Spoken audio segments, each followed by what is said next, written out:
So, great to see you, Ryan Leaf. I always appreciate the opportunity to talk to you. You were 28 and you started taking Vicodin heavily, but I'm curious, like, what before that led up to you being willing to say, yeah, sure, I'll take these pills and numb my life, I think is how you would put it. Right. Well, in college, I had my first orthopedic surgeries, and it was the medication that was prescribed to me after the invasive surgeries, and I was told to take it for the acute pain that comes. But then when the prescription was done, I rehabbed it and went back and played, and that wasn't an issue. I always knew it worked. It did its job. It was a painkiller. So when the opportunity presented itself after my failed NFL career, and I was offered it one night, I took it, and it worked the same for the mental anguish I was in, the mental health issues I was dealing with. I just started to self-medicate. Were you taking it deliberately to self-medicate, or was it like, oh, this works for this too? I remember how I liked it. I liked how it made me feel when I was in pain, and it took away that pain. This just so happened in that moment where I was given it mixed with the alcohol I was drinking that night. Yeah. I was going to have to go into parties where there were Super Bowl champions and Hall of Famers where I always felt less than and judged. Yeah. And I took it, and it did its job. It killed that pain, and I walked in and out of those rooms feeling none of those things. I didn't feel better. I didn't feel anything, right? Which is what I was seeking. So would you say that you lived your life like I'm, at least at that point, or one up you, I'm better than you, or I'm below you? Like never mutual, right? Yeah, it was never a mutual thing. I think it was the best identifier I ever had. Anybody's ever kind of told me I was an egomaniac with a self-esteem problem. Right. I think is the best way to put it. Yeah. I thought I was better than you, and then when I was in a room of individuals maybe that I thought were better than me because they were Super Bowl champs or Hall of Famers, which that doesn't mean anything. We put a lot of merit into that, but in life that's not meaningful. Yet I believed it was the epitome of success. Right. So do you, look back now, my one regret with my career, do you have that at all? Do you wish, if I had my mind straight back then, I could have been X, Y, Z? I don't know. I wish I would have treated people better. I think that's the best way to put it. Also, it's a kind of a slippery slope there. If I don't go through what I went through, I'm not the person I am right now. Right. And that's more important than having won a couple Super Bowls or been an All-Pro or all those things. So you can be both, right? You could be a great athlete and be a good person. It just so happens a lot of times that just because you're a great athlete doesn't make you a good person. Well, and so guys in your position who are super talented as a young guy, and everybody wants to be attached to you, right? And they want to be your friend, and there's just no reality check ever until I guess it all comes crashing down one day. Yeah, I pushed the people out of my life who tried to hold me accountable, and I surrounded myself with enablers. They saw me as the golden ticket or golden goose, and they thrived on that until I was at a place where I couldn't, I guess, do anything for them, and they were nowhere to be found. But the true people who love me unconditionally, they've been there from day one, and you look back on it, it was my parents and my family and a few others. So I've watched videos with your parents and your mom. It actually just brought me to tears watching it. She has so much care for you, but had to, when you went to prison, I guess she said good, because she knew that there was nothing that she could do and that you needed help. What do you remember about that time frame? Yeah, there was even a time where I found a way to bond out, and their worry was so much for me and for them. The strength it took them both to confront me and say, will you please turn yourself back in? So they essentially asked me to go back to jail. I can't tell you why I did it, why I acquiesced to their request at the time. I don't know, but I'm grateful that I did. And you would be going, you would know houses around your territory where these people probably have Vicodin here? No, just random. Just houses. 9 times out of 10, a home would have pills. You go to a dentist, you have a procedure, people take a couple of those pills and they put the medicine in the cabinet and don't even think about it again. Oh. Where my mindset is, and especially a lot of times, is that I'd find those pills and I'd look at it and I go, they've had these for 6 months and they've only taken 2 pills. What's wrong with these people? You know, Wow. Because their mind isn't like mine. Yeah. And you would be surprised if you are not getting rid of expired medication or medication that you don't need anymore. It sits there. Yeah. And it was a breeding ground for me to feed my habit. So would you assess the house like, okay, the lights are off, I can go? No, I just would go knock on the door. you'd knock on the door Yeah. and say, can I see your? No, I'd knock on the door, and if no one was home, this was Montana. Okay. No one locks their doors. Oh my God. You know, I never actually broke into a home. I knocked on the door, and if no one answered, I'd open it and say, anybody home? I'm looking for so and so. And if no one answered, I would just let myself in. And I'm a pretty lucky individual. This was the state of Montana. Everybody has a gun. There's a reason why I'm still here. Yeah. So did you always feel, I guess that sort of like makes me think, invincible, right? I'm the super talented guy and nothing's going to happen. Not when you're talking about addiction, right? Addiction, there isn't a consequence that's bad enough to stop you from using even death. It just doesn't. The argument over time, over the last few years, about paramedics carrying Narcan and people fighting it from the other side, saying that all you're doing is incentivizing junkies to continue using and overdose because they know they're going to be saved. And that's nonsense, because we don't care. In fact, we're just looking to be numb. In fact, death is probably something more welcome than the feelings we have when we're not on this medication. So there isn't a consequence high enough to stop us seeking and getting that satisfaction of that drug of choice. So that takes me to you try to kill yourself. You use a dull knife. Like, what do you remember about that time frame? Like, there's no going forward. You still have them. You still have a little. Yeah, from there to there. Yeah. Yeah, it's a reminder. It just was. You think in black and white terms. Okay, so it's either high, numb, or dead. And when I couldn't be high or numb, then my only answer to that was, I can't feel this. I can't feel these feelings, and I hadn't felt them for probably 6 or 7 years, right? And I remember how bad it made me feel. So I needed out of that, and the only way for me to do that was either to be high or dead. And when that wouldn't work, I chose to see if I could find pills another way again, and that got me arrested for the final time. So if you were to describe the feeling, would you just say just utter despair, or like just the whole world's better than me, or how would you put it? I don't know how you put it. It just you have such a narrow focus. Your perspective is so limited to this feeling you have in this moment, in this person you are, and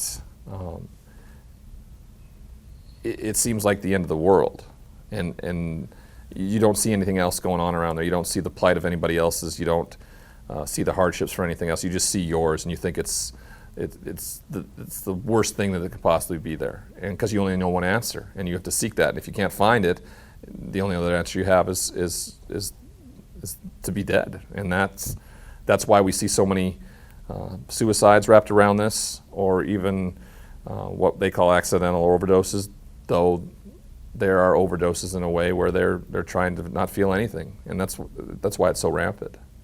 Who deserves, like, outside obviously yourself, and you gotta buy into number one here, but who maybe deserves the most credit to help lift you up? I know you had a cellmate in prison that meant a lot. I think meant a lot to you, if my understanding. I don't know who else jumps to mind. Well, my parents, they never stopped caring. They were always there to support me no matter what. My father didn't need a famous football playing son. They both just wanted me to be at peace and have a happy life. But my brothers as well. But yes, my roommate in prison was very impactful in that. He turns out was this guardian angel of sorts to help give me a different mindset of what was important and how to achieve that. And you were laying in bed kind of feeling sorry for yourself and watching Ellen, is that right? Well, it was usually on a daily basis where I was feeling sorry for myself or feeling like a victim of sorts, and he finally, I guess, felt comfortable enough where he confronted me one day and just said I didn't understand the value I had for the men in there when I got out, and to essentially get my head out of the sand. And he suggested we go down to the prison library and help prisoners who didn't know how to read learn how to read. And it ended up being something that gave me a shift, right? I was essentially of service to another human being for the first time in my life. But I had to continue to do it. You just couldn't go do it one time and you're just fixed. Right. It's consistency and it's showing up. It's like going to the gym. You don't go to the gym and the next day you wake up and look in the mirror and you look like The Rock, right? You have to show up and do it. And I knew that when I got out, it was going to have to be the foundation of who I was. Otherwise, nothing would change. So did you even know how to teach someone? Like if someone said, hey, go teach these guys English, I wouldn't know what to do. I mean, how'd you even do that? It's interesting that it comes to, you take it for granted, right? You think that, but you would sit down and go through the phonics of the book, and if you knew how to read, you can really help somebody move forward. We had a supervisor and a teacher in there that helped along with that, but you forget how you got taught how to read. Yeah. I didn't either. And all of a Right. sudden I got the book in front of me and I'm like, this makes sense. The biggest thing is not having learned how to read. You've learned all these skills over time, how to fool people and how to decipher things and get through life, that a lot of times they may know what the word means, but they can't sound it out or say it. Yeah. And but they know what it is. So it was an interesting education for me as well. The biggest education, though, was that we were in a place where you cannot show vulnerability, and yet they were vulnerable enough to go, 50-year-old men saying, hey, I don't know how to read, can you help me? That was the biggest thing I learned from it. So when you say you can't show vulnerability, you're worried that you're going to get hurt if you do? Prison isn't a place where people are vulnerable, ever. You show any kind of vulnerability, you were taken advantage of or bad things happen, So that for me was an astonishing factor, and really showed when I got out that, especially not in a prison setting, but in a regular human existence setting, being vulnerable may be the strongest thing you could ever do. There's no doubt. How did you obviously gained their trust then for them to do it? How'd you go about that? I have no idea. I think they were resolute with where they were at, and I also know that they had been down there going through this process, so it's not like I showed up on their day one. Yeah. They may have been on day 100, who knows, and they may have, it took them 90 days to get past that place, but they were in a place now that they were okay with showing that vulnerability, because they were receiving a great value out of it, because now they were starting to do something that was different. One guy even told me that his kid came to visit and he sat and read to his kid. Oh my God. There's value in that for that man, because there's not much that in that setting where you feel like you can give your family at all. You're taking from them so much. To be able to give them something like that, I can't imagine how that made that man feel. Well, it's got to make you feel incredible. Like, I helped this dude. And you might not, I know maybe you don't want to take all the credit for it, but I don't know what could make you feel better than that in life, really. Yeah, I don't know. I just, the only reason I know that is because he told me, So I think the best part of all this is that I show up, I do my part. That's all I can control. I don't know what anybody's going to do with the message. I don't know what anybody's going to do with what I teach them. But I'm actually doing something different. I was regularly just laying on my butt, watching TV, not doing anything with my life in that prison cell. So this was a 180-degree lifestyle change. Do you, sitting here with me right now, or you're going to do more interviews and you have an event we're going to talk about coming up Friday night, do you get tired of doing it? Do you oh God, I got to talk about this again? Because it's, at some point it's super vulnerable to go there, right? And then, okay, now let's do it again. It's emotionally draining, yeah. I'll crash tonight. Yeah. I'm glad I don't have to do the event tonight. I wanted to help make this the best possible event we can. I was scheduled to come in today and do all the media tomorrow and then speak, and I was just like, life still goes on for me, and I deal with things that are difficult at home. I have a 1-year-old, a fiance, all these things, and I just, I reached out and asked, hey, if I came a day early, could we space it out a little bit more? And they were super grateful for that, and I was grateful. So I think it benefited both parties, and I'll get a chance to kind of decompress a little bit tonight. Watch some you know, TV and kind of relax a little bit, and then, you know, get back at it tomorrow. You know, I have a radio show that I do every morning for Sirius XM on the Pac-12 network, and then we'll hop into this again, and then I'm really looking forward to the event tomorrow night. So what's it like being a dad? It's great. You know, it's the best thing that I'll ever do, no matter what. And you know, I'm going to be a good dad because of the life experience I have. You know, and when he's old enough to know the story, I'm going to give it to him and show him that it's okay. And I think that's a big difference from maybe how our generation was raised. You know, it was kind of stiff upper lip. You know, deal with it. Don't show weakness. And the funny thing about that is it isn't weakness. It's just actually vulnerability and being a human being. It's really actually like the way I see it, it's like the new version of actually being a man. Like before it was I'm gonna barrel through, I'm gonna provide for my family, and I'm never gonna tell you a thought in my head. Now you hope that's changing. Right, right? Right. I still think that it's not. It's the stigma still exists greatly because 100%. You know, we watch our political system, you know, and that in particular is there's no accountability or shown of what we consider weakness at all. You cannot show vulnerability or show that you are weak, and that stems to the population. And there were stigmas that existed in the 60s that we still struggle with now, and I may not be around to see the end of the stigma, but that doesn't mean we toss in the white flag at night, right? We climb as far as we can up the mountain that day, you know, go to bed and trudge up it again tomorrow. You don't quit. You control what you can control. Yeah, one more on your son, and I was thinking about your mom saying, and she got super emotional saying, like, you know, I know that Ryan's going to be a great dad someday. So you're living into that. I think it's just cool. Yeah, he's every parent feels this way, right? I mean, they see their. I don't know. Yeah, I don't know either. They just there are times though I feel like I'm not. You know, I'm not a good enough parent. I feel like I should love him 100 times more than I do. Why do I feel like I don't?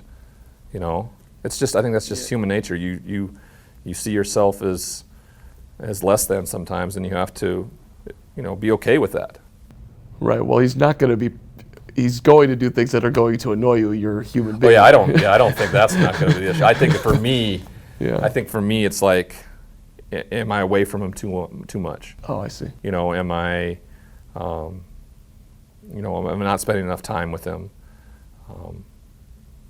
You know, it's just being a parent, I think. You know, first-time parent especially, and just developing the balancing act. Because everything I do now, like I go and do this stuff, and I'm gone, and it's all because of him. This has nothing to do with me anymore, right? Everything has to do with the client and the people we're talking to and the people we're trying to help. But also, it's about you know, making a living where he doesn't have to ever want for anything, I hope, in my life. Yeah, well, and he'll be striving to someday, right? He'll want to do his own thing.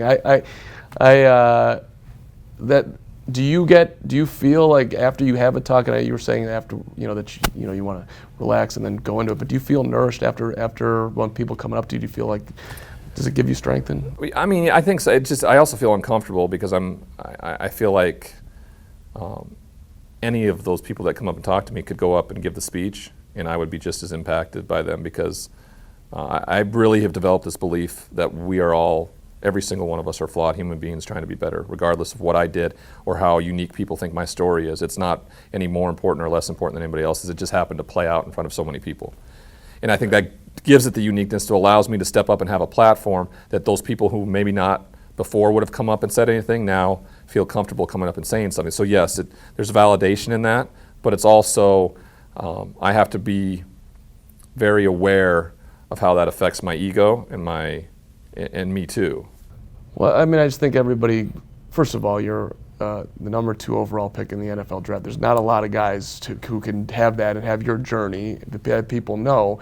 And I also think like a lot of people, their memory of you outside of the football field is in the locker room after the loss to Kansas City, and you're screaming at this reporter, and then now you're this guy. It's a huge transformation, and people, they want to attach that in some way. Yeah, I agree. I mean, I think that, you know, I date myself when I say this. You know, the internet had just started, and there was nothing they weren't viral videos, and this was one of the first, right? And this was a caricature of me, and when I was brought up in any way, shape, or form, this was kind of played. So a lot of people, their only vision of me is that, and then maybe in shackles and in stripes in front of a judge. Right. So I understand that completely, and it also makes probably people very skeptical of like, hey, you know, and I can't control that. Yeah.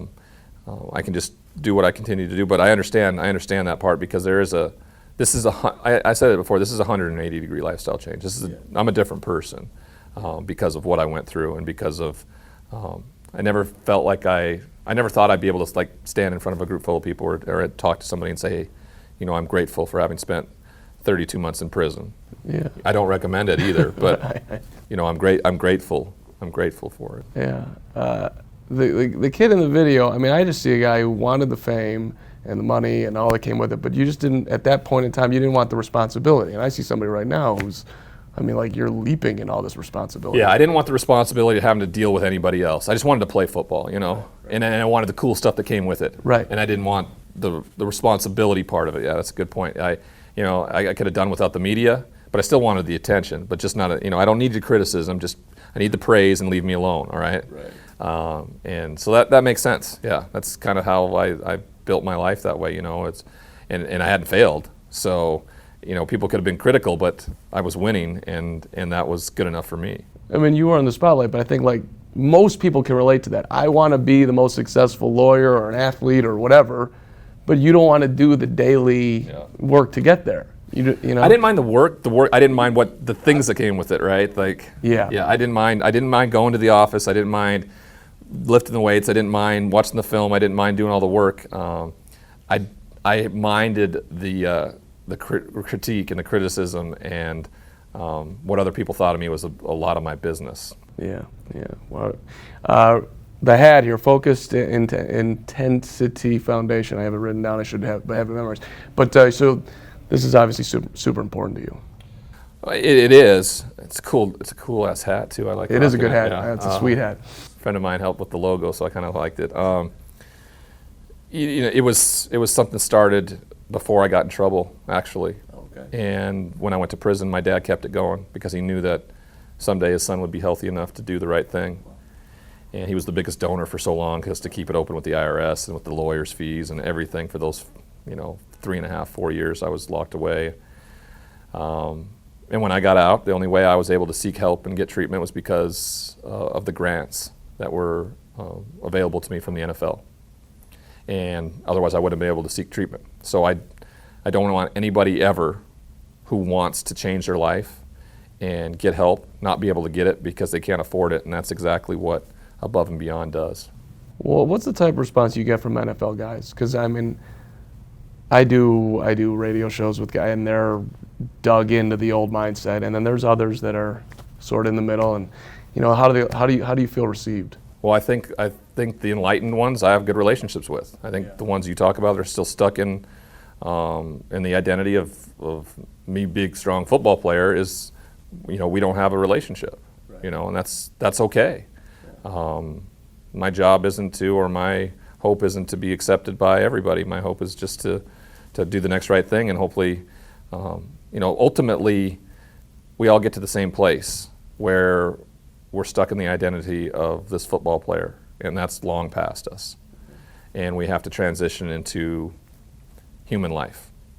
And that's a very difficult transition. The NFL is doing better things. They developed a program called the Legends Community, which I think has been super helpful. That didn't exist when I came out of the league. I work in a program with Jay Glazer and Nate Boyer called MVP, Merging Vets and Players, where we take former combat vets and former professional athletes and bring them together. We just opened the one here in Chicago. Matt Forte came on Tuesday night to be a big part of that.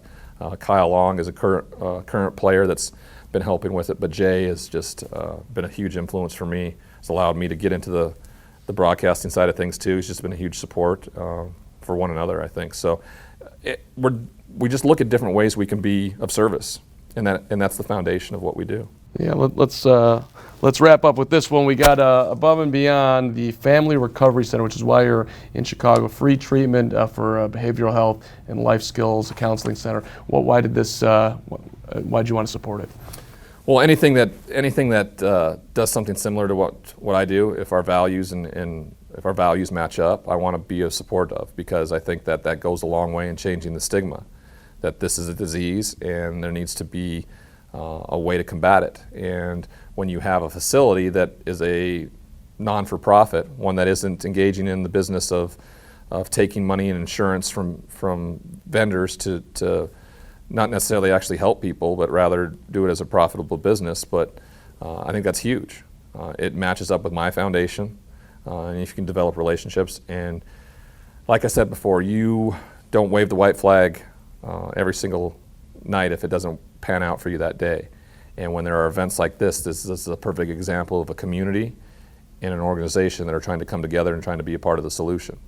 And that's what Above and Beyond is doing. And they're a family recovery center, and people forget how the family is affected through the addiction, right? The family sometimes gets just as ill as the addict. And if they're not both doing the work, once the addict gets out of treatment, goes back to the place where nothing's changed, muscle memory takes over and are triggered the same way. So I think that's a really supportive and combative way to deal with the affliction, and anytime I can be somebody to support that and contribute, then I'm going to do it. A lot of truths have to be being told in that scenario, right? Yeah. There's a lot of opportunities to look in the mirror, and that's really hard sometimes. And a lot of times the family doesn't want to see it because they don't want to see what their part was. A lot of it comes to codependency and enablement, and it's about setting healthy boundaries and things like that. I mean, this is a cultural issue. It doesn't matter what socioeconomic place you're in your life. This affects every human being on the planet, and it may be the one thing that I think everybody truly can get behind. The only problem is that a lot of times people they say that story's great, but that's not me. And usually when you come to something like this, you have to take an actual look at yourself, and that's really hard. Yeah, people don't want to do it. Our last one here. So when you go to speak tomorrow night or any night, what's like the one message that and for who's ever watching this, what's the one message you really want to get out there? The big message I always try to live by and I talk about is that we're all flawed human beings trying to be better every day, and that kind of puts us on an even playing ground and allows us to look each other in the eye, have empathy, and support one another. And then the other thing is my 3 pillars of success. Our accountability, spirituality, and community. And I think Above and Beyond exemplifies all 3 of those things. They hold one another accountable. They run a program that does that. It's one of the spirituality, and then this is about community and coming together as a community here in Chicago and trying to help every single one of the other citizens you live with. Great to talk to you, Ryan Leaf. I really appreciate it. Yes, sir.